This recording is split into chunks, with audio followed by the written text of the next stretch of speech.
আল্লাহ নিরাকার হলে কোরআনটা আল্লাহর কালাম হয় কি করে? নিরাকার বলা এটা অমুসলিমদের কথা।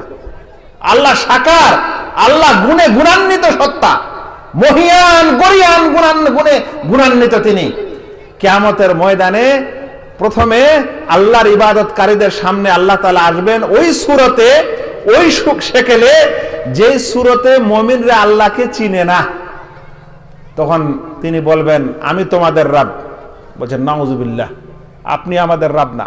কারা বলবে এ কথা বলবে ওরা যারা আল্লাহর ইবাদতকারী। ওরা বলবে না আপনি আপনার রব না, আমাদের রব যখন আসবে তখন আমরা চিনে নিব।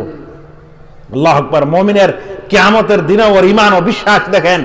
অতঃপর আল্লাহ রাব্বুল আলামিন তার আসল শেকেল ও সূরাতে আকৃতিতে আসবেন। অতঃপর সবাই চিনতে পারবে এটা আল্লাহ রাব্বুল আলামিন। তখন আল্লাহ রাব্বুল আলামিন আদেশ করবেন সাজদা করার জন্য। ওই সময় পৃথিবীতে যে সকল মানুষেরা আল্লাহ রাব্বুল আলামিনকে সাজদা করেছে সে সকল মানুষেরা সাজদা করবে। এটা কিয়ামতের দিনের সাজদা ভাই, এটা পীরের দরগাহে সাজদা না। শুনেন, পীরের দরগাহে যারা সাজদা দিবে তাদের কি অবস্থা হবে। মুমিনরা আল্লাহকে কিয়ামতের ময়দানে সাজদা করছে।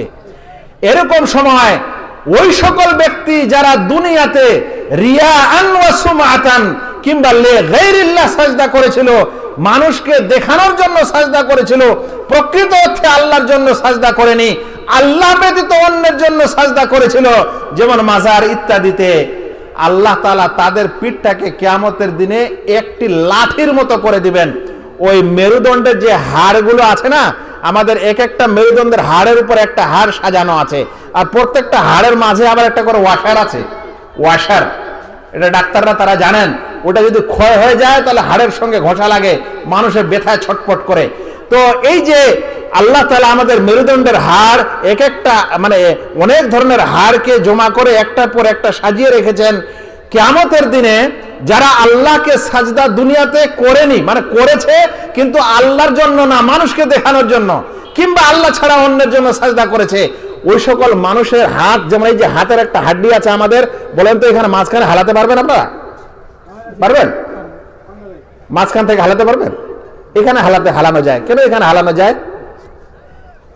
আমাকে দিবেন না, দান দিলে এই সাইডে দিবেন। না ঠিক আছে, কি বলছিলাম যে আমরা এই হাতটা এখানে হালাতে পারছি কেন? এখানে আল্লাহ তাআলা কবজি দিয়েছেন, তাই এখানে আমরা হালিয়ে দিলাম। ঠিক, কিন্তু এখানে হালান তো পৃথিবীর কোন মরদ আছে হালিয়ে দিবে মাঝখানে? কিয়ামতের দিনে ওই সকল ব্যক্তির পিঠটা এইভাবে সোজা করে দিবেন, হাড়। ওরা তখন এইভাবে সাজদা করতে যাবে, কিন্তু হাড়ের কারণে, একটি হাড়ের কারণে পিঠটা হালবে না, বাঁকা হবে না, বরং উল্টা পড়ে যাবে। সাজদা করতে যাবে, কি হয়ে যাবে? উল্টা পিছনে পড়ে যাবে।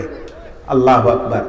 দুনিয়াতে সাজদা করতে হবে ভাই, আল্লাহকে সাজদা করতে হবে, আল্লাহর ইবাদত করতে হবে। আল্লাহর কসম, প্রিয় নবী মুহাম্মদ মুস্তাফা সাল্লাল্লাহু আলাইহি সাল্লাম বলছেন, আকরাবা মা ইয়াকুনুল আবদু ফিস সালাহ, একজন বান্দা আল্লাহ তাআলার সবচেয়ে বেশি নিকটবর্তী হয় তখন যখন কোন ব্যক্তি সাজদারত অবস্থায় নামাজে থাকে।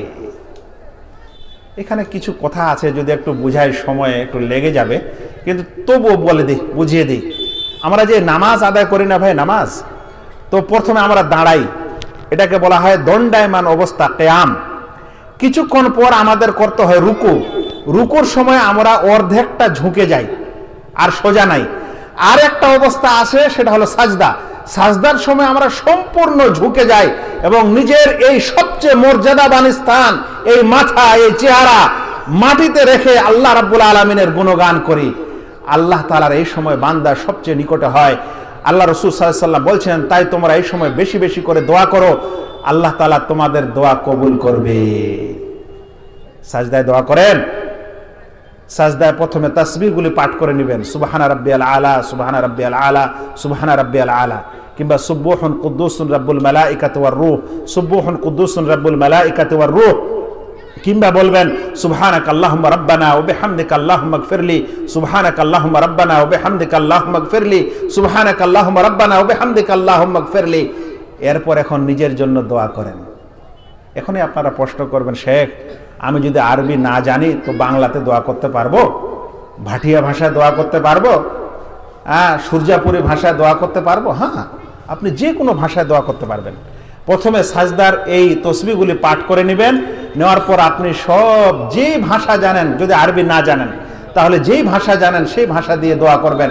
ফতোয়া লাজনা দায়েমা সৌদি ফতোয়া বোর্ড এবং সৌদির বিশেষজ্ঞ আমাদের মতে সেটা ফরজ হোক কিংবা নফল হোক, কোনো ব্যক্তি যদি সাজদায় দোয়া করতে চায় আর সে আরবি না জানে তাহলে এই তাসবিহগুলির পর সে নিজের ভাষায় দোয়া করতে পারে। কিন্তু ওই ছেলে, ওই সন্তান, ওই ভাই যে নামাজই পড়ে না, ও দোয়াটা করবে কখন? ও কখন দোয়া করবে? কখন আল্লাহর নিকটবর্তী হবে? তারপর এই সকল ব্যক্তিরা যারা আল্লাহকে দুনিয়াতে সাজদা করেছিল ওরা সাজদা করতে পারবে, যারা দুনিয়াতে আল্লাহকে সাজদা করেনি কিংবা রিয়াকারি করেছিল ওরা উল্টে পিছনে পড়ে যাবে।